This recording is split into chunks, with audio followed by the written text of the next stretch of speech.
Greg Poferl is a lifelong resident of St. Paul. He worked for the Postal Service and served as a national officer for the Postal Workers Union. In 2003, while attending a protest in Miami against the free trade agreement, he was deeply affected by the violent confrontations he saw between the protesters and the Miami police. Afterwards, he felt that he needed to act, and in his words, take a step towards peace and social justice. Join us now as he tells his story. Greg, you've made some extraordinary choices in your life. You're involved in so many different issues and activities in the community. I'd like to know a little bit about your background and what brought you to this place. So can you tell us a little bit about your background? You were born and raised here in St. Paul? Yes, I was born in St. Paul in 1946. Lived in St. Paul around McAllister College almost all my life, except for the 4 years that I served in the Army Security Agency, 1967 to 71. Went to school in St. Paul, graduated in 64 from Cretin High School. Went to the University of Minnesota for 3 years. Did a tour in the Army Security Agency, 67 to 71. Came out, met a wonderful woman, started a family, ended up working with the Postal Service, a job that I just retired from several years back. And also during my work with the Postal Service, I became involved in the labor movement in the union and ran for local and national office and served as a national officer for the American Postal Workers Union for about 25 years until last November when I retired. Now, you said, backing up a little bit, you were in the military. The reason I ask is because you will later go on and become a member of the Minnesota Peace Veterans. Is that? Yes, I'm a member of the Minnesota Veterans for Peace. How long have you been a member? A couple years now. Okay, so that's fairly recent. Yes. Okay. Can you speak to me a little bit about your military background and bringing that into the organization, into a peace organization? How do you kind of balance that two, or how does one inform the other? Yeah, I think it's kind of there's a conflict. There's tension, obviously. I was proud of the service, proud of the time that I spent, but also I think when you ask me about how did I come to trespass onto a military base down at Fort Benning, and a lot of that I think was over a period of 4 or 5 years. I don't think it tracks back to when I was in the military. It seemed like a very different time then. And obviously the last 5, 6 years, I think, in my life were probably more formative and transforming to me to be involved more actively, one with the Minnesota Veterans for Peace, two with the School of the Americas Watch, and to become involved in the vigils and protests down at Fort Benning. But you're somewhat predisposed because of your union activities, correct? Very much so. My activities, I think, really flow from my activism, one from being part of the labor movement and being very active in the union movement for about the last 25, 30 years and my experiencing there. And also with my peace and social justice community at St. Mark's Parish in St. Paul. Let's talk a little bit about just unions in general, if that's okay with you. I'd love to. Unions are taking a huge hit in the last couple of years. They are nowhere near as powerful, I believe, and perhaps that's an overstatement as far as you're concerned, but they don't seem to have the same power. People are not as willingly entering unions. There's a lot of people who are, in fact, actively choosing to not be in unions. Can you tell me a little bit, maybe historically, in your opinion, how we've kind of gotten to this point where, I grew up in the 60s and 70s, it's been a very pro-union family, and it was unheard of to think of anything other than being pro-union. But now it's not necessarily the case. So can you talk to me a little bit about your perspective Sure. of that spectrum? It's a huge question. Yeah, I know. Huge question. Let me just try.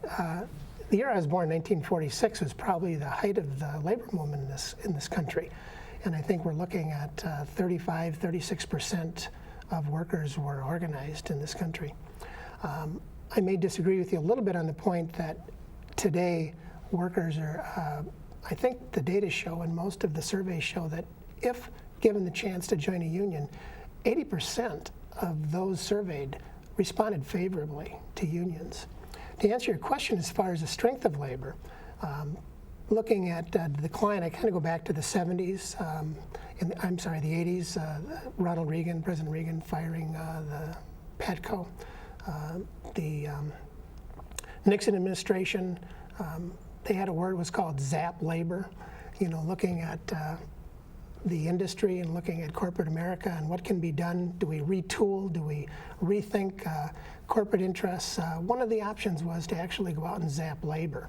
The reason they do that is because they use that as a starting point. The 60s and the 70s was really starting to decline, but it was really opened a time where we lost the compact with government, with industry, and with workers. And generally, what do you mean by that when you say we lost the compact? Generally, they work together.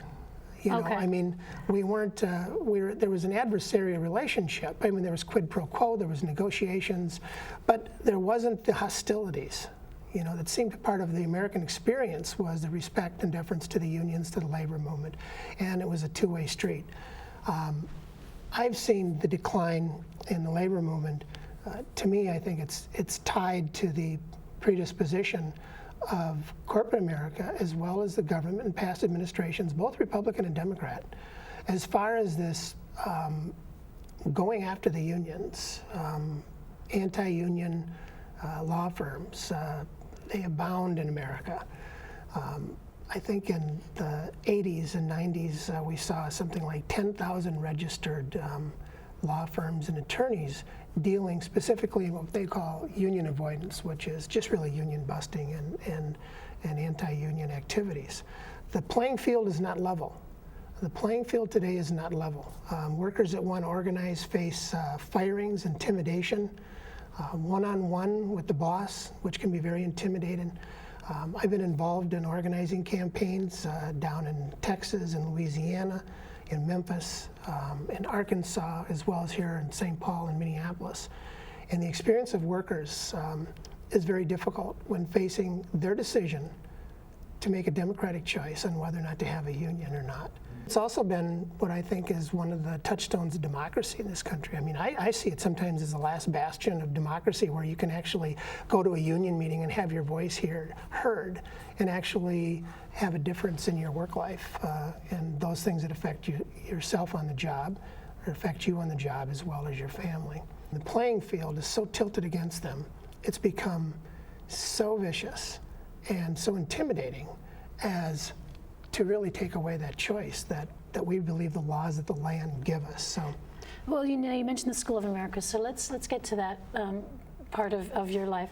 Would you consider yourself a fairly political person up until, this was 5 or 6 years ago, then you said you became kind of aware of what was happening? Well, for the School of Americas, I mean, I think I've always been political and with my family, especially within the labor movement. Mm-hmm. But in 1999, it was my youngest daughter, Hannah, that asked me if I wanted to join with the Minnesota Veterans for Peace and to travel down to this Fort Benning. Now, were you a member of the? No. Oh, okay. No. So your daughter even instigated right, that? Okay. Right. So it was my youngest daughter, and I've been very blessed, very fortunate with my family. A lot of inspiration from my children, and you get to an age where all of a sudden the young are teaching the old, and it's a wonderful experience sometimes. My youngest daughter, Hannah, was in high school at the time at Central here in St. Paul, and asked if I'd chaperone a group of her and her friends that were involved with the School of the Americas protest that November in '99. And they traveled down with the Minnesota Veterans for Peace, and I met with them down in Columbus, Georgia. And that was kind of my beginning, my education of the story that wasn't being told. And I think each year from there, I've stepped deeper and deeper into that struggle until the time that I felt that I had to do something. I mean, I just felt it in my gut that I finally had to take that bigger step and to step deeper into the struggle of the School of the Americas. Let's put the school in context here. Mm-hmm. It began in '46, the year of your 1946. birth. Yes. And it was originally intended, or perhaps still is intended, to spread democracy, to be used as a training institute for originally for Latin American mm-hmm. countries, correct?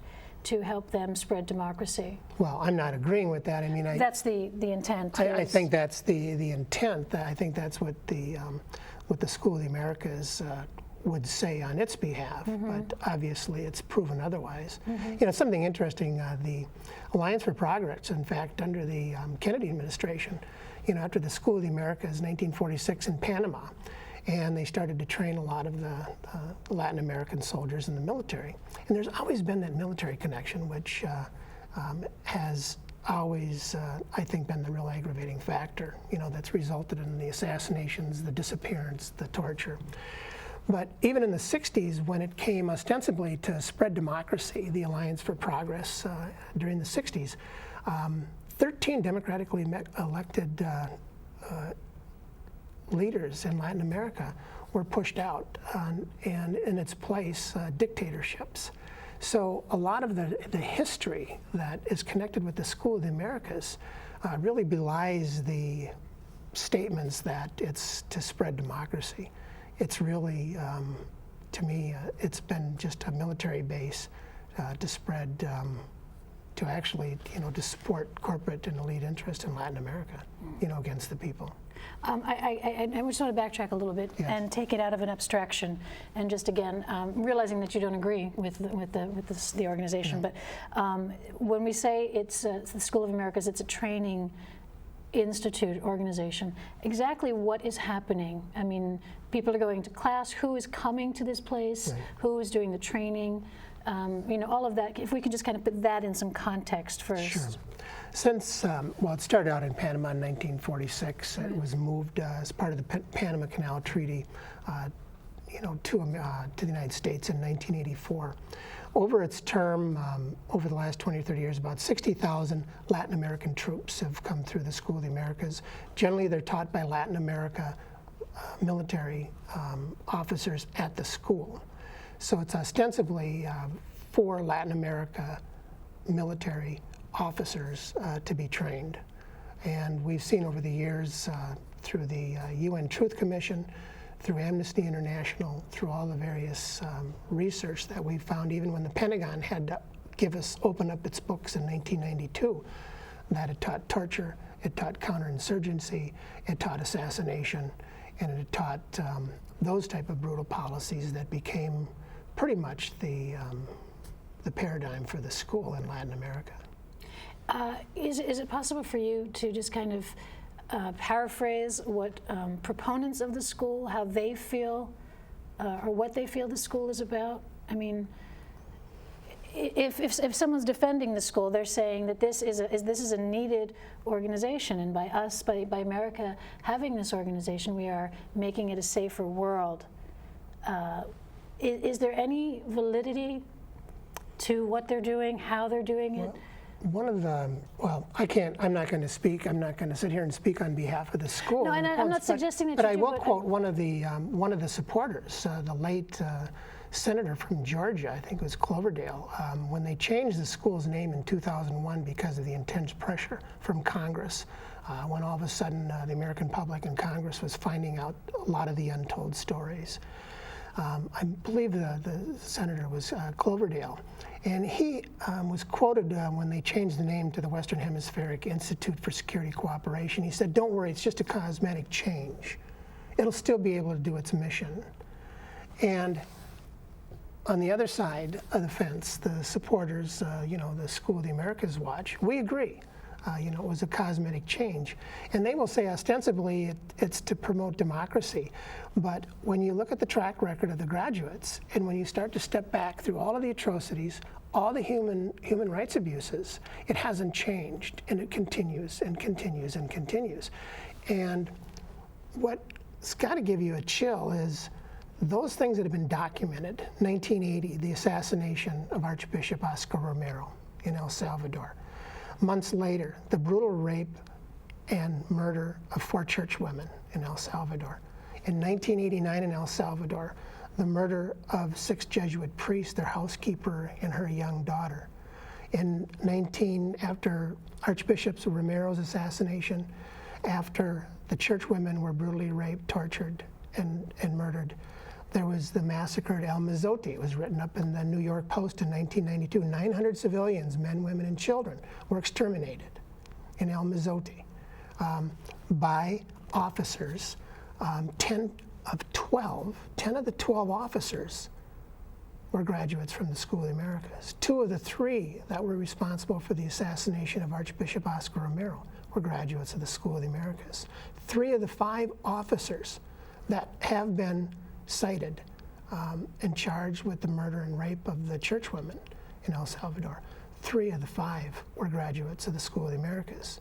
Colombia, there's been 246 documented cases of abuse, torture, disappearance attributed to graduates of the School of the Americas. 100 out of 246 documented atrocities.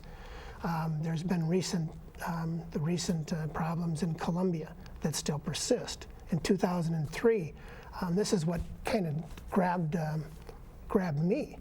David Bacon wrote that in 2003, there was 213 union activists around the world assassinated. And I mean, and this goes to my whole point. Here's America. Give us the right to organize. I mean, we believe we've had the right since 1937, but the playing field, we don't have that right to organize. Then take it a step further and go to South America, where for stepping up to organize, you're killed. You're targeted. Your family's targeted. Your children are targeted. 6 out of 7 unionists that were killed in the year 2003 were in Colombia, in Latin America. So these are some of the things, and you asked me before, what's changed or transformed me? It's starting to learn their stories. It's sitting across from somebody, and I'm not going to say her last, Stella from Paraguay, Enrique from Colombia. I met them at an international union conference in Puerto Rico in the year 2000. I was representing the American Postal Workers Union. To sit across from somebody and have a young lady tell you, and you're listening through the translation, that they target her, and she was a postal worker. Enrique was a postal worker in Colombia. Estala was a postal worker in Paraguay. And to have them tell you what it's like to be a unionist in Latin America and to stand up and not to know if you're going to be alive next week or the week after, and to actually have friends that have been assassinated or disappeared in Colombia and in Paraguay and elsewhere in Latin America. The thing that I left Puerto Rico with that year, and again, is that something that stayed with me when you hear personal witness. The courage that they had, knowing that they could be targeted. When someone is killed or disappeared, someone will take their place. And it kind of it's very humbling. You know, a lot of us at the table went back, and we come back to America where it's somewhat safe for unionists. They target us, I think, and they may fire us and they may intimidate us and our families, but they haven't started killing us. But that's the story, and that's the true story in Latin America. And that's, as a union activist, that's something that touched my heart.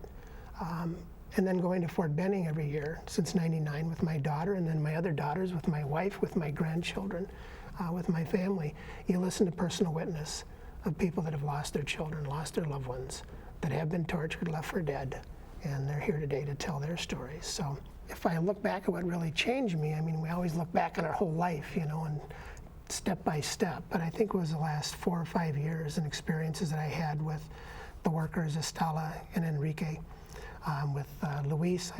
I just don't want to say last names, yeah, sure. But you hear their stories, and then you go down and every November spend time with people that actually give witness and people that have done the research. And you come home with those stories, and at the same time, you know, it's hard to believe. You know, I tell people, and well, our government can't do that. Well, in the 1980s, Ronald Reagan, the massacre at El Mozote, were 900 civilians, including women and children. They were all killed and brutally murdered. That was dismissed. That was pushed off the table. That's just propaganda. I mean, you know, obviously you have to look at the backdrop of the Cold War at that time, but it was pushed off the table, pushed off the storylines. Oh, that's just propaganda. The young women would come and tell stories about their families that were disappeared and their children that are missing.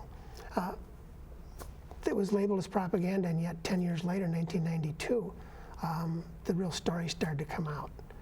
So all in all, I think it brings me to a point, and I think to be mindful of that, where, you know, speak truth to power, but also things should be transparent today, so we know what we are as a country. You know, what are our standards? What is our worth? What do I impart to my children, my grandchildren, about what it means to be an American? When we have things that are going on in our name in Latin America that are just abominable and hurtful. Well, let's talk about now the specifics of the School of Americas. There's a long-standing protest that has been happening, vigils for, since, when did Father Well, Roy the early begin? 90s. Early 90s. The story wouldn't be told without mentioning Father Roy Bourgeois. You know, he served in the Vietnam War honorably. He was a decorated war hero. Came back, joined the Maryknolls, and became a priest, and took his ministry to Latin America, and pretty much is the one that's opened all of our eyes to what's gone on with the School of the Americas, and so we owe very much to him. And there's a recent documentary that was made about Father Roy, Yes, Hidden in Plain Sight. Yes. We have a clip from that documentary, so let's take a look at that. Good. This is not a complicated issue. It's very simple. It's about men with guns. It's about bullies trained at this school from Latin America.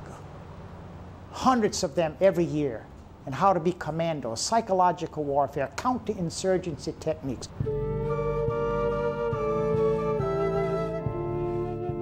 Father Roy Bourgeois has led the growing movement to shut down the School of the Americas. He was a naval officer and a recipient of the Purple Heart in the Vietnam War. Ordained a Maryknoll Catholic priest in 1972, he was assigned to a mission in La Paz, Bolivia, where he lived for 5 years, until he was arrested and tortured for his defense of the poor and forced to leave the country. This issue, the School of the Americas, must be put in the context of our foreign policy. That's what we're after. We want to change our country's foreign policy in Latin America. That's really based on greed, on selfishness, on exploiting the cheap labor and their resources.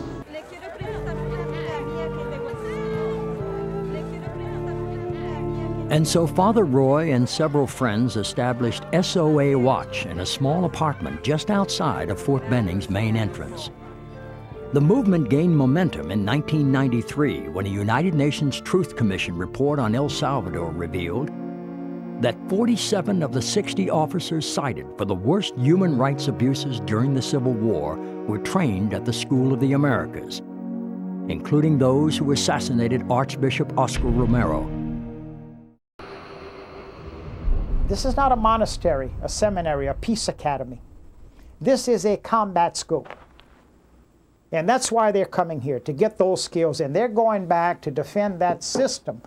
Who's the enemy? They're the poor. They are who they've always been. Where's the enemy located? Outside of the borders of their countries? No, they're within their borders.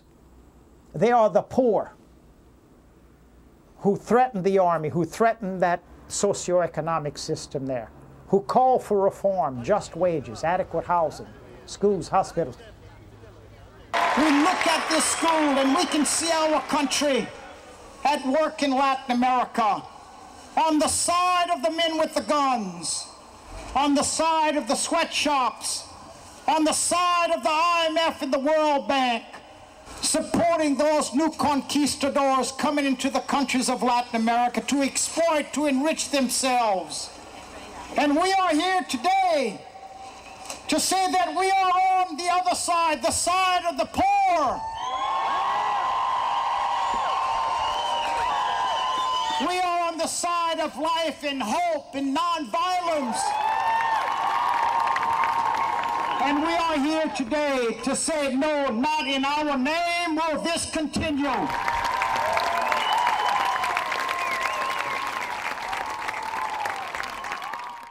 One of the touchstone of the whole movement is nonviolent civil disobedience in a very strict sense. You have to be there with amidst 10,000 people that adhere to that philosophy, you know, espoused by Gandhi, Rosa Parks, Martin Luther King, Cesar Chavez.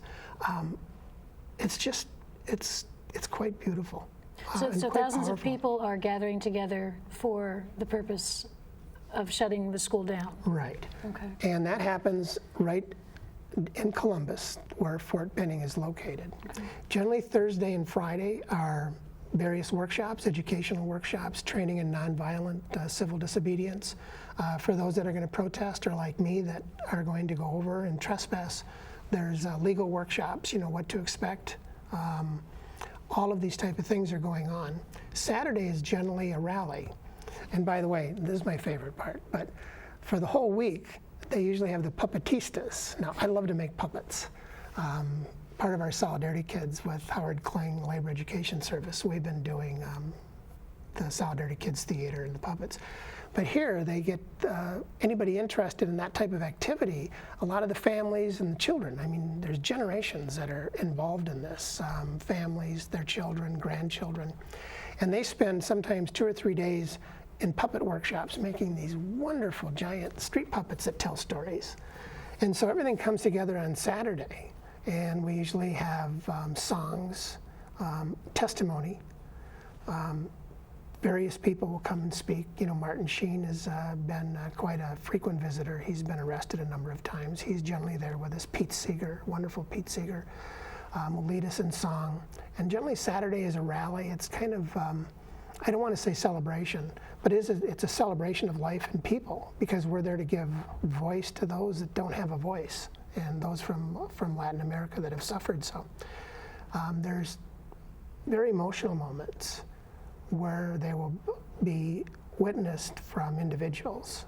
You know, the young woman that was raped and brutally beaten and burned with cigarettes by the soldiers in El Salvador and thrown into a pit, left for dead, that stands on stage and gives her witness of what she went through. And she's there, and many, many, many others will give the personal witness. Saturday night, there's generally different activities. Last year there was a wonderful concert. You know, Saturday night there's also different church services from the different faith groups. And then Sunday is really the moment that everybody works for all year, and it's the vigil. And generally starts off in the morning with prayer, some songs. I know that the Lakota, American Indians, the Lakota travel from Minnesota. By the way, Minnesota has just one of the largest delegations there every year. We're very proud. Generally we'll have 30, 40 individuals from Minnesota that will go down, and generally that's probably one of the top states as far as activism, and thanks to Minnesota Veterans for Peace, the Minnesota chapter of the School of the Americas Watch, and in our communities here. But on Sunday, and I think that was kind of my turning point, when I saw thousands of people, young, old, from all walks of life, in just total silence and respect for the vigil. Now, can you explain what's happening at the vigil? I mean, what makes it so powerful for you? Everybody has a white cross, and you'll write the name of someone that's been disappeared or murdered. And for people who don't know necessarily, disappeared, when you're disappeared, what does that mean? Well, that you're just taken, and it's presumed that you're taken and killed, but there's no evidence of your body or any observations or any witnesses to where you were taken or where you're at. But generally, I mean, there's thousands, literally thousands. There's women of the disappeared in Guatemala and El Salvador and other places that actually have support groups and pictures of their children that they've never seen. And generally it's the soldiers and a lot of those that have been trained at the SOA that come in and disappear children and families. Okay.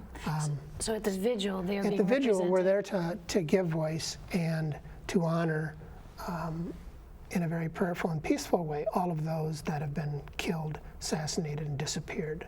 And generally that's union workers, peasants, you know, that are trying to just have a piece of the land in Latin America, and clergy, and a lot of and various activists. But generally, it's you're looking at the clergy, the unions, and others, because those are the ones that are trying to organize and to help the people. And obviously, they're the ones that have the courage that step up, and they're the ones that are disappeared. We gather in front of the gates at Fort Benning, and generally, there's everybody has white crosses, banners, what have you, and I generally carry a cross, and you'll have the name of a child or somebody that's actually been disappeared. Last year there was 16,000, and we start the procession usually with the Lakota or the peace drums, and then there'll be people on the stage on the podium as we file to the gates and around, and they will start to recite names, and it'll go for sometimes 3 to 4 hours.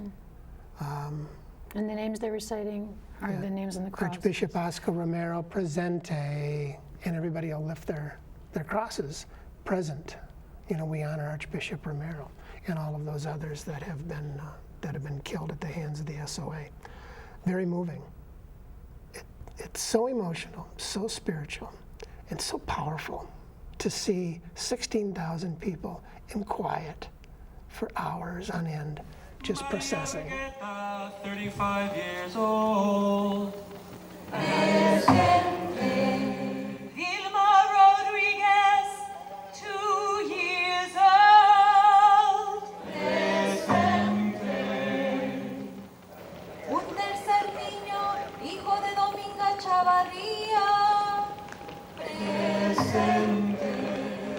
Some in quiet prayer, some in tears, some holding the pictures of their loved ones that have been disappeared, and you constantly hear the names being recited, and everybody saying presente. It's quite an experience. And let's talk about there's two groups, I suppose. Not all 16,000 people will be crossing the barrier to be arrested for trespassing. Right. Only a small group of people have made that decision. So I'm really curious to talk to you about that moment for you when you made the decision. When at Fort Benning, there's a fairly small barrier. Mm-hmm. It's only about 3 feet high. That's so correct. it's fairly unintimidating, really. Although on the other side of that barrier, there's military, but it's a fairly easy little wall to scale. You just have to hop over. But making that hop is huge. You have to prepare yourself. So I'd like you to talk to me a little bit about the people that cross over that barrier, yourself included. What are you trying to do by crossing over that barrier and trespassing on the land? And then how do you prepare yourself for knowing what the consequences of that action are, what that action is? Yeah. Over the years, I mean, we know what the consequences are. And it used to be where the gates were open, and you would have a procession sometimes of 4,000 people that are trespassing onto the base.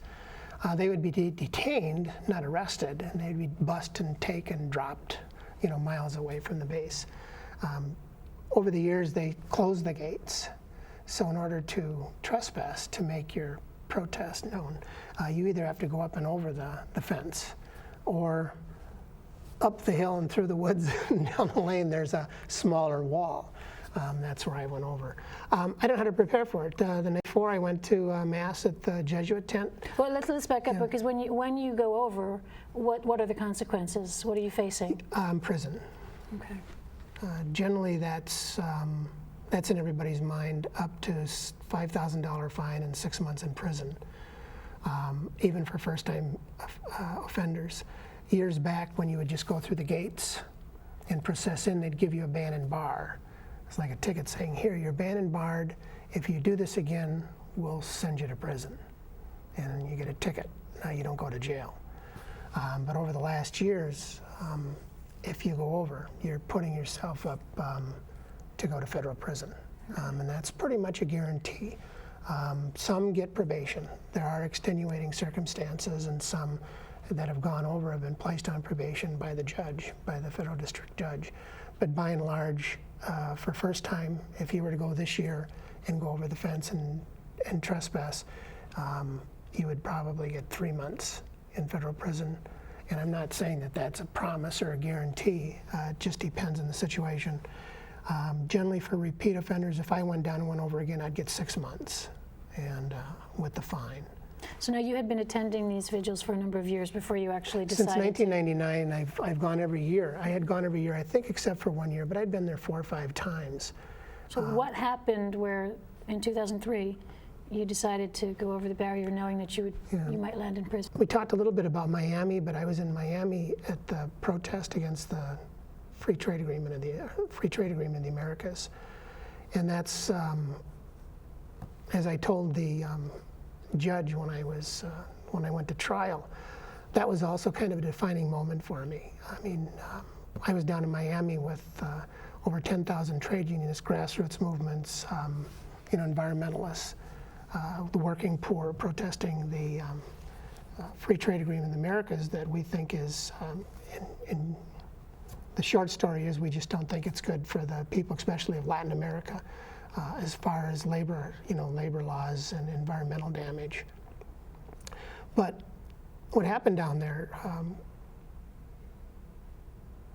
impacted me, and I think probably helped make me a decision to step a little bit further when I got to Columbus. It was the same weekend. So on Friday, seeing the protests, seeing 3,000 paramilitary, seeing iron gates surrounding the downtown section where the World Trade Organization, finance, and all of the top interests were meeting to protect them from who? From Americans that were there legitimately to peacefully protest. And it was just very peaceful protest. There was some, there always is in a crowd, there's always going to be some.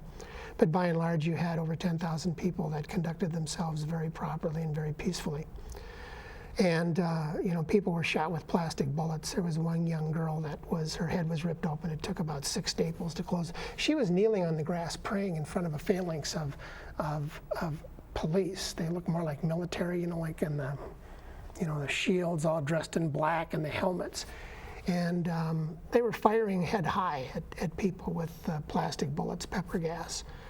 The young girl was shot repeatedly as she tried to crawl away on the grass away from them. They took older people, retirees. There was a federal judge in Miami out on the streets that stated that he himself had witnessed over 20 felonies committed by the police and the FBI that were on the streets. To me, I was scared. When they started there's concussion grenades, that they used to disperse the crowds. And once there was the concussion grenades and kind of the melee, I just made a beeline north, to get back to my hotel. I was by myself. I still had to go through hundreds and hundreds of police along the way. But it was a very chilling experience. I didn't feel as in America. I really didn't. And here, 3,000 military-type police. They almost look like paramilitary forces. And they were just lined up on every street. You had to walk through like almost a gauntlet, to just peacefully protest. And thinking what happened there in Miami, and then thinking of what happens in Latin America. I told the judge, I said, look, I thought our democracy was diminished. I didn't even feel like I was in America down in Miami, on the streets of Miami. I said, guns, greed, and globalization, just as evident in Miami that day on November 20th, 2003, as it was in Latin America, except they use real bullets in Latin America. But going from there, I had that with me. That was part of me. And then going to Columbus, there was about 1,000 of us that were both in Miami that traveled to Columbus. In that year, we had close to 10,000 there at the gates at Fort Columbus. And they had a lot of the military. They had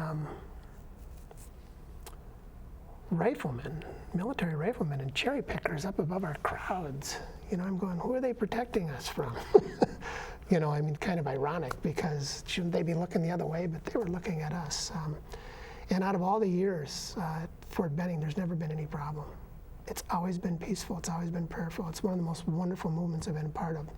The day before, I listened to the testimonies again, to the rallies. Went to church that night at the Jesuit tent, where generally that's usually go after the Labor Caucus. And I'd pretty much made up my mind that I was going to do something the next day. I wasn't part of the group that planned, but I knew where they're meeting. And it was interesting. I get a little bit emotional. The decision weighs heavy on you at that time. But when I finally went with the group, and we went up this hill and down through the woods, where there was a bunch of support people knowing that we were going over. And I went over to the wall, and I don't think I've ever been more at peace. I just felt it was the right thing to do. And that just changed my life. That simple up and over a wall, sitting down with some of the most courageous people I've ever met. I think, and I tell my wife and my daughters this, the women, I think, are the strongest. They're the ones that got us singing songs. We're on the bus with the military. We're all trussed up. We're being dragged into buses. And at the heart of it all, the women were always the ones, you know, to bolster people with some song and some good tidings and stuff. Quite an experience in my life, but at the same time, I've tried to explain this to people. I didn't feel courageous, but I did feel peaceful. I just felt very peaceful. I just felt that this was just the right thing for me to do. Did you discuss this with your family before you went over, or did it all happen so quickly? I talked to my wife and family, and I regret that they knew that I probably would, you know, that year, that I had been thinking about it over the years, and they knew where my head was at, so to speak. But it was a little bit of surprise to the family when I finally did go over. And I think that might have been, you know, it was a decision, but I think in a way somewhat selfish. I would have liked to have had a more collective decision with my family, but I didn't. It just wasn't in my thoughts at the time. I don't know how to explain it. You know, I did as much thinking and prayer and made my decision. But having said that, when finally talked to my wife from the Muskogee County Jail and my kids, all I got was love and support, and it was really a good experience for me in that sense. Now, when you trespass that day, you're not taken and immediately put into jail. You're basically released, and then you come back for not a trial, but a hearing of some sort, and then you're told what jail you're going to be serving your sentence in. Is that correct? Or you're Yes. told what, if you will, and then where? Yes, in part. What happens is when you go over, generally you're on a military reservation, so you're detained by the military. The military can't arrest you, and they turn you over. They process you, and then turn you over to the federal marshals. The federal marshals, and that's when you're chained up with all the chains and the leg irons. And then they take you to Muskogee County Jail, where you are put in jail. I was in jail for about a day and a half. And that's where you're processed. And then you see the judge, Judge Fairclough at the time. You're released on bond and await your trial. And it is a trial, so to speak, and that was later in January. We all went to trial. And again, as we gather tonight, we honor those people, those women and men who are about to go on trial over these next few days to call this school of assassins to accountability. They're just gonna tell me that I broke his law, and he's gonna jail me and give me a fine. Well, I might have broke his law, but I didn't break mine. On the morning of the trial, 3 months after their acts of civil disobedience, they walk from their motel with their families and supporters to face the consequences of their convictions. Get back, officer. When it's time to come in, they'll let you know when it's time to come in. I was the first to be sentenced. I was fined $1,000 and 3 months in federal prison.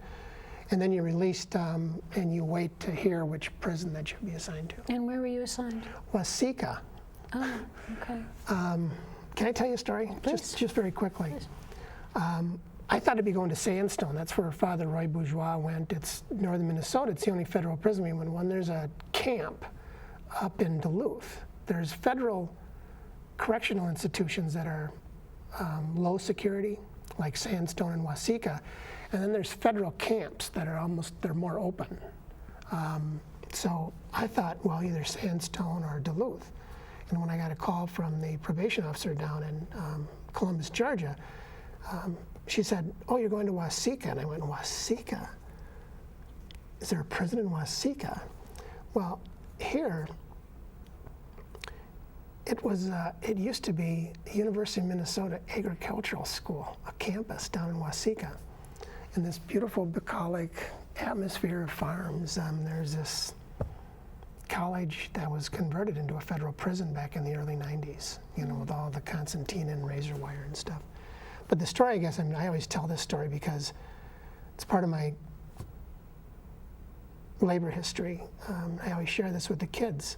Sam Gompers was, he was head of the cigar workers. And he was the first president of the American Federation of Labor back in the turn of the century. And they used to always ask him, they'd say, well, what does labor want? And they always shortened his statement. They said, oh, labor just wants more, more, more. But that's not what he said. He said, what does labor want? We want more schools, less jails, more books, less guns, more time to cultivate our better nature. And I always link that up to Waseca because here I'm going into a federal prison that used to be this wonderful school. And here now it's a place for, I think it was up to about 1,100. It was built for 750. It was very crowded. But the irony, you know, when you look from a labor perspective, that the labor movement at the turn of the century wanted more books and less guns in society. They wanted less jails and more schools. And 100 years later, I think we can say the same thing. Right. And definitely more time to cultivate our better natures, I think is that what he said. Let me ask you this, when you're going to, you're removed from the solidarity of the actual trespassing and that protest individual, and now is the day you're actually going to jail. What's going through your mind? Do you regret taking that action? Are you going to jail or the prison? Prison. Going to. I mean, the actual day you're on your way to prison. Yeah. What's happening? It's very surreal. Easier to look back now and say, there's nothing to it. You know, 3 months is easy time when you're in prison with people doing 10, 15, 20 years. Two things happened. One, my parish, St. Mark's Catholic Parish in St. Paul, did a vigil for me and my wife and my family, and for all of the others that were arrested. How to explain it? All my friends, people from all different faiths, came to the church, and all my grandchildren. I've got 25 grandchildren. Now, how do you explain to the kids, your grandpa's going to prison? But to me, for Father Brian O'Rourke and the Peace and Social Justice Committee at St. Mark's and Parish kind of rallied around our family. And that was probably one of the most blessed gifts I had, you know, before going to prison, when you can explain yourself on why you did what you did and what it means to you as a person and a family within the context of your church community was pretty powerful. And it was a very wonderful moment for me.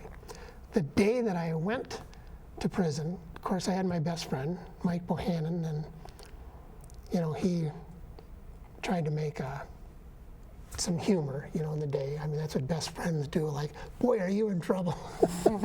But the Sisters of St. Joseph of Carondelet at St. Kate's campus had a going away for me, and that was very special. And I went with my wife and my daughter Gretchen, who's been down there, and I watched her cross the line one year, and it was, she was pregnant at the time, so it was just very moving to see the courage that she had, and you know, just to go across that symbolic line. You know, she wasn't putting herself up for arrest, but to go across that symbolic line was quite a moment for us as a family. And my two of the grandchildren. And we walked into this, finally found the prison out in the middle of all this farmland.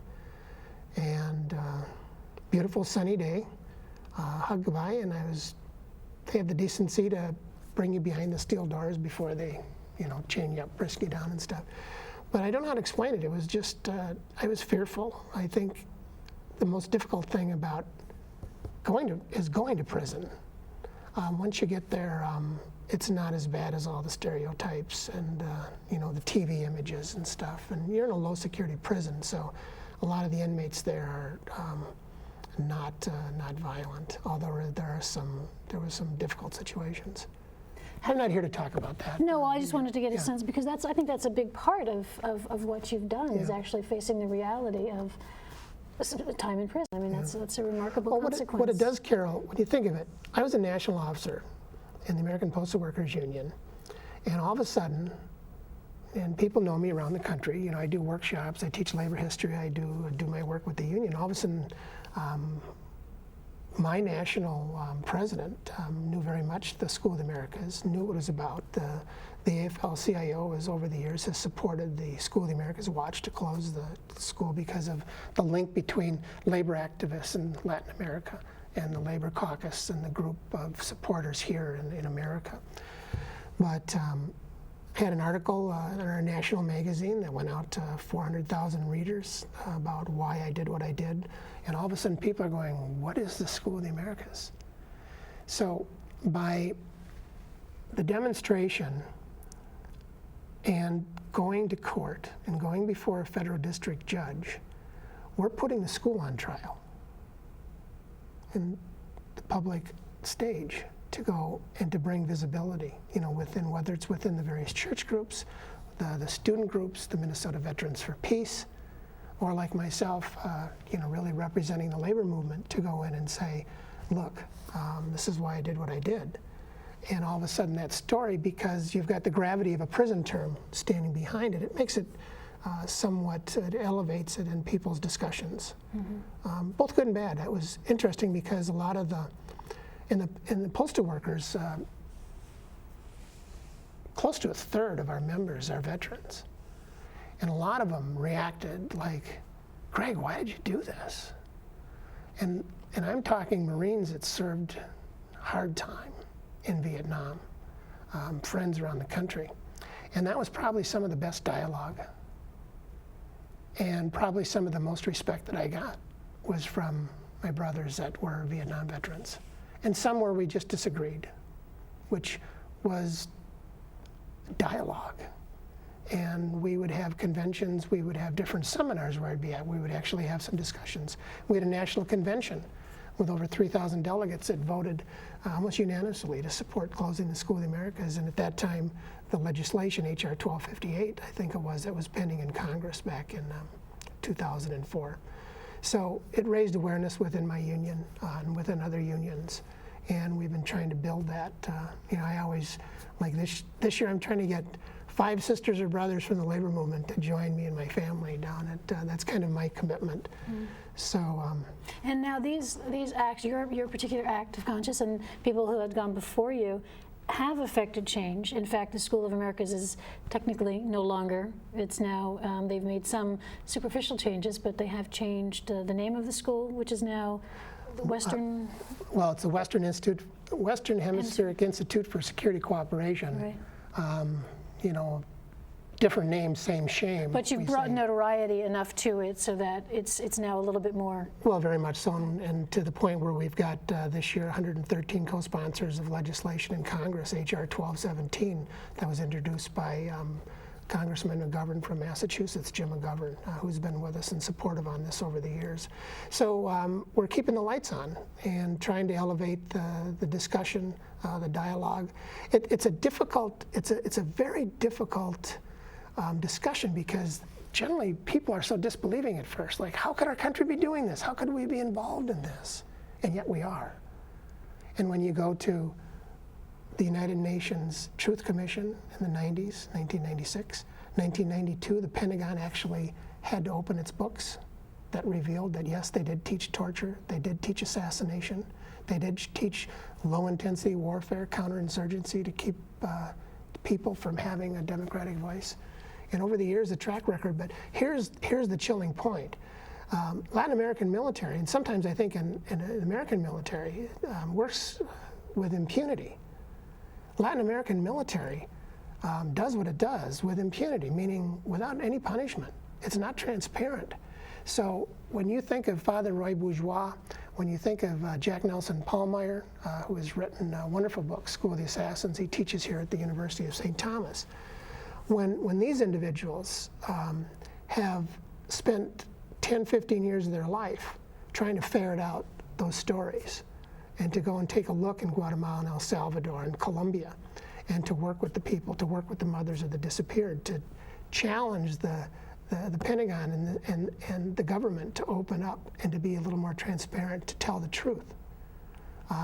We're finding out more and more, and yet think of that, and I hate to, well, maybe using the tip of the iceberg analogy, but when you think of military that acts with impunity, doing little investigation on their own, trying to push those type of stories off the stage, and a lot of them don't even come to anybody's attention. And yet there's atrocities out there, and I think you can take an intelligent guess that there's much, much more to be discovered. And that's part of why we continue on and to try and tell this story each year. Usually the news treats us, yeah, we've been there, done that.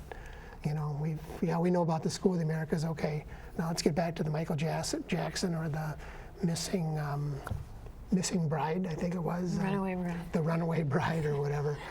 And it's important stuff. I know, but that's why I think we stay dedicated to what we do. Truth be told, truth be told. And I think we owe that to ourselves as a country. Chile today, 1970, Allende was elected in Chile, democratically elected. And the CIA with the US backed, they overthrew him. They did a coup and put in Pinochet. You know, the rest is history. It's just brutal. I mean, tens of thousands that were killed. And finally, years later now, they're bringing Pinochet back to trial, and for all of the atrocities and human rights abuses. Yet what Chile is doing is interesting, and I just say this because it gives meaning to what I think we're about, to try and deal with the truth, to make some amends. Leslie Gill has written a recent book on the School of the Americas. She's an anthropologist at American University, and she talks about disappearing history. Disappearing history is the convenient ruse of American foreign policy. We deny it, it's gone, we don't have to tell the stories anymore, and it kind of settles down and it gets forgotten, the disappearing history. We're not going to let that happen, and you see a country like Chile that went through such horrendous times when Pinochet, when he came in and with the military coup. And Chile's dealing with that, truth be told, as a country. It's just so interesting, and we get bits and pieces of it in the news. But I think it's wonderful because here's a country that's saying, look, we done bad. We really did bad, and we're going to own up to it, and we're going to try and make some amends. And if we tell the truth, maybe we'll start on a different path, and maybe we'll take a better direction. And I think that's so important, and I think that's what kind of keeps me going and keeps me hopeful. At times you just think, well, what's the use? And people are going, what are you going to, you're not going to change anything. Well, I think we have already. We've changed ourselves. And I think that's important. It's been important to me and my family. Well, thank you so much for sharing your story with us. Thank you, Carol. Through many dangers, toils, and snares, we have already come. 'Twas grace that brought us safe thus far, and grace will lead us home. Papa, people talk about injustice, cruelty, and oppression in the world all the time, but very few actually do anything about it. We want you to know how extremely proud we are to witness everything that you are doing about it. You have amazing courage and unselfish heart, and it is so clear that the Holy Spirit is working through you. We want you to know that each day that you are in prison, we'll be with you. Each morning you wake up, we'll be waking up thinking of you.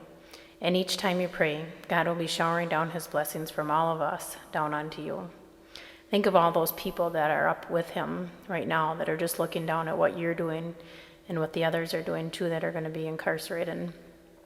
We just want you to know that we support every step that you're taking, and we love you so much. And again, we'll be with you always. We have already come. 'Twas grace that brought us safe thus far, and grace will